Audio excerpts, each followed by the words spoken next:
ক্ষমতা ছাড়ার আগ মুহূর্তেই যুক্তরাষ্ট্রের সঙ্গে বাণিজ্য চুক্তিতে সই করল বাংলাদেশ। এতে মার্কিন বাজারে বাংলাদেশি পণ্য রপ্তানির শুল্ক হার 1% কমে দাঁড়িয়েছে 19%। পাশাপাশি মার্কিন তুলা দিয়ে তৈরি গার্মেন্টস পণ্য রপ্তানি করলে কোনো শুল্কই গুনতে হবে না। এমন ঘটনায় ভারতীয় ব্যবসায়ীদের কপালে পড়েছে দুশ্চিন্তার ভাঁজ।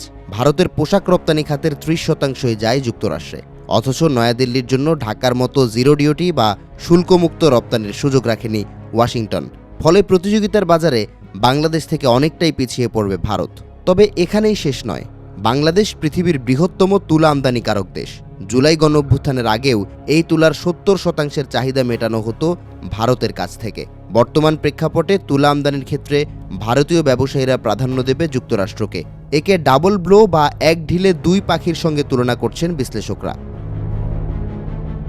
মঙ্গলবারই ভারতের শেয়ার বাজারে টেক্সটাইল ও স্পিনিং প্রতিষ্ঠানগুলোর শেয়ার দরে ব্যাপক ধস লক্ষ্য করা গেছে। ভারতকে চাপে রাখতে যুক্তরাষ্ট্রের বাংলাদেশ প্রীতি শুধু বাণিজ্যের মধ্যেই থেমে নেই, এর প্রভাব দেখা গেছে কূটনীতিতেও। আর মাত্র কয়েকদিনের মধ্যে দেশের দায়িত্ব নিতে যাচ্ছে নির্বাচিত সরকার। নতুন সরকারের সঙ্গে দ্রুত সময়ের মধ্যে অংশীদারিত্ব ও মসৃণ সম্পর্ক নিশ্চিত করতে চায় যুক্তরাষ্ট্র।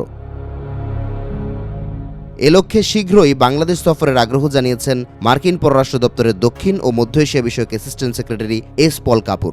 সব ঠিক থাকলে ঈদের আগেই মার্চের শুরুতে তার ঢাকা আসার কথা রয়েছে।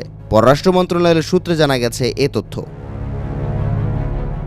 প্রেসিডেন্ট ডোনাল্ড ট্রাম্প গত ফেব্রুয়ারি মাসে পল কাপুরকে দক্ষিণ ও মধ্য এশিয়া বিষয়ক অ্যাসিস্ট্যান্ট সেক্রেটারি পদের জন্য মনোনীত করেন।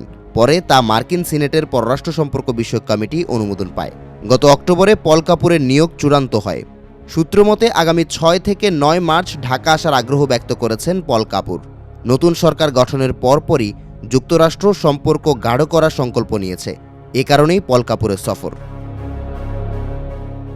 গেল জুনে সিনেটের পররাষ্ট্র সম্পর্ক বিষয়ক কমিটির শুনানিতে পল কাপুর বলেছিলেন, দক্ষিণ এশিয়ায় ভারতের পর বাংলাদেশের অর্থনীতি বৃহত্তর। মনোনয়ন নিশ্চিত হলে যুক্তরাষ্ট্রের নিরাপত্তা জোরদার করা, চীনের প্রভাব মোকাবেলা এবং বাণিজ্য সম্প্রসারণের জন্য দক্ষিণ এশিয়ার দেশগুলোর সঙ্গে মার্কিন সহযোগিতা বৃদ্ধির পক্ষে কাজ করবেন তিনি।